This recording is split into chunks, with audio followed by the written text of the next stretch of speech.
Alors, on termine l'année avec un équilibre bien particulier. Dans la vidéo sur la solubilité, on t'a montré qu'il y a une limite à la quantité de soluté que l'on peut dissoudre dans un solvant. Une fois que cette limite-là est dépassée, la solution est saturée. On pourrait penser que c'est parce qu'il n'y a plus de place pour plus d'ions dans la solution, puis ça pourrait être vrai pour un électrolyte fort, là, pareil comme le NaCl. Mais certaines molécules sont peu solubles, puis génèrent peu d'ions en solution. On pourrait y dissoudre d'autres molécules avec d'autres ions différents, ce qui signifie qu'il y a encore de la place pour d'autres ions. Ce pourquoi on n'arrive plus à dissoudre ces électrolytes faibles, un peu comme pour les acides faibles et les bases faibles, c'est parce que la réaction de dissociation électrolytique, elle est réversible et elle peut atteindre un équilibre. Tu peux le constater dans l'animation que tu vois ici. Là. On voit que pendant qu'on a des solides qui se dissocient pour devenir aqueux, on a des ions qui se lient ensemble pour former du solide. C'est donc un équilibre dynamique. Comme on parle d'équilibre, on va parler de la constante du produit de solubilité.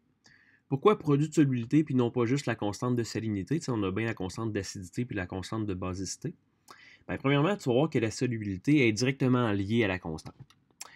Puis deuxièmement, bien, la constante, elle ne s'applique pas seulement au sel.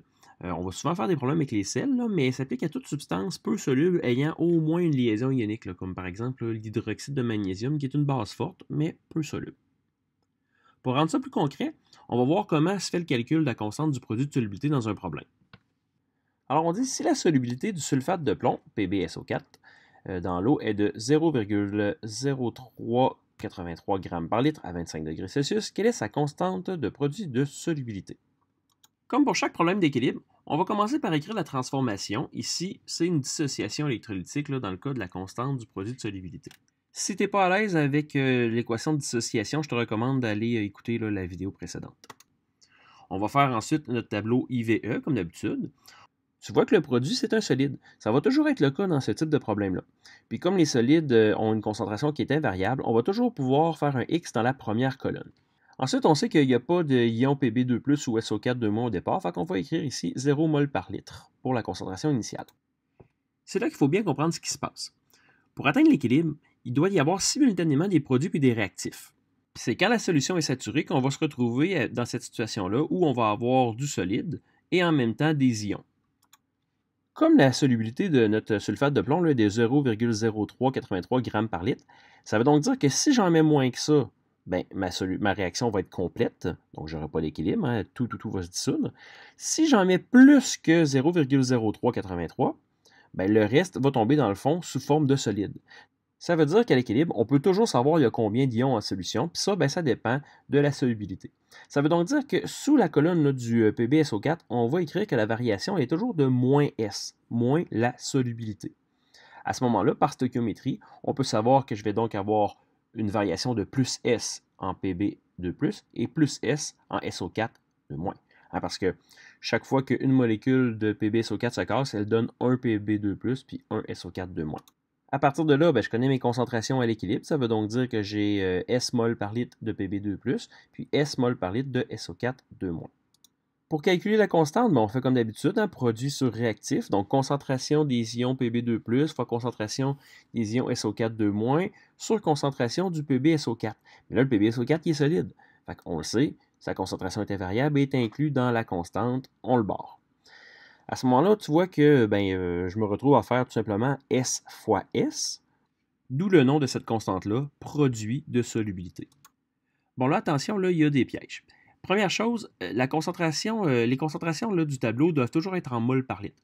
On ne peut donc pas utiliser directement la solubilité du problème qu'on m'a donné là, en grammes par litre. On va être obligé de transformer notre 0,083 g par litre en mol par litre. On va donc diviser par la masse molaire. J'ai utilisé ici l'analyse dimensionnelle, là, mais tu peux utiliser le produit croisé là, si tu veux. On trouve bien sûr là, la masse molaire dans le tableau périodique. Là, le plomb ici à 207,2 g, le soufre à 32,07 g, puis 4 fois l'oxygène à 16 g. Donc ici, tu vois, j'obtiens un résultat de 1,26 fois 10 à la moins 4 mol par litre, qu'on peut rapporter dans notre calcul, en bas ici. Donc, 1,26 fois 10 à la moins 4 mol par litre au carré, on obtient une constante du produit de solubilité de 1,59 fois 10 moins 8. Sans unité, bien sûr, parce que tu sais que la constante d'équilibre, elle n'a pas d'unité. Aussi, là, la deuxième chose à laquelle il fallait faire attention, c'est que le KPS, c'est pas toujours égal au carré de la solubilité, là, comme on a fait ici. J'avais justement choisi un premier problème là, qui était facile. La valeur du KPS elle varie beaucoup quand même selon le nombre d'ions créés par le soluté. Tu vas mieux comprendre là, dans la prochaine vidéo là, quand on va faire un problème là, plus compliqué. C'est donc pour ça que c'est pas toujours vrai qu'un soluté ayant un plus grand KPS va automatiquement avoir une plus grande solubilité qu'un autre soluté. Parce que, en fait, le KPS là, dépend, oui, de la solubilité, mais bon, du nombre d'ions aussi qu'un soluté va créer. Alors, il faut juste faire attention là, de ne pas sauter aux conclusions trop vite là, quand on compare le KPS de deux molécules. Bon, aussi, là, comme les autres constantes d'équilibre, le KPS ne dépend que de la température.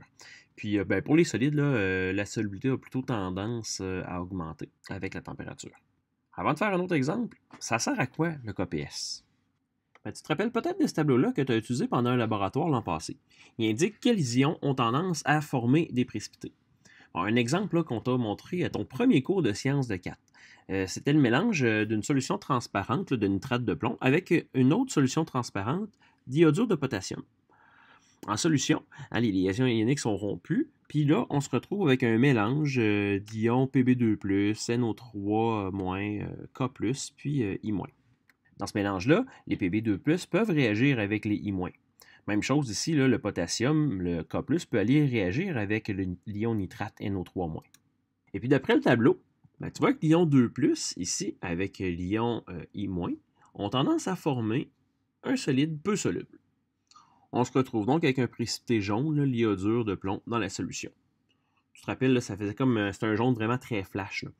Mais tu vois, dans le fond, là, avec le tableau, là, on aurait pu obtenir ce précipité-là avec une autre solution que l'iodure de potassium. Ça aurait pu être de l'iodure de sodium, de l'iodure de lithium, de magnésium, bon, peu importe. Ça prenait tout simplement du Pb2+, avec du I-. En ce qui concerne le potassium et le nitrate, d'après le tableau, tu vois ici, c'est soluble, donc ça n'a pas tendance à donner de précipité. Ces ions-là vont donc rester en solution. Bon, là, ici, dans le fond, on est vraiment dans le qualitatif. Il y a un précipité où il n'y en a pas, mais on ne sait pas quelle quantité on va obtenir de soluté. Puis c'est ce que le KPS va nous permettre de faire. On va pouvoir faire des prédictions sur la quantité de soluté, s'il nous reste des ions en solution, quelle concentration il va nous rester.